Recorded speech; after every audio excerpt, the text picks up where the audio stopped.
ఈ ఫిష్ ముక్కలను ఓవర్గా కుక్ చేసుకోకూడదు.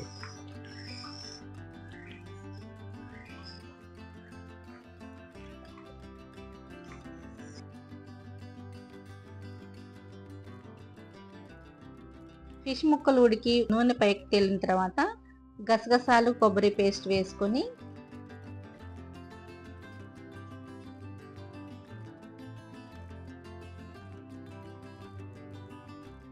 కొంచెం కొత్తిమీర కూడా వేసుకొని లాస్ట్లో గరం మసాలా వేసుకుంటే ఫిష్ పులుసు రెడీ అయిపోతుంది.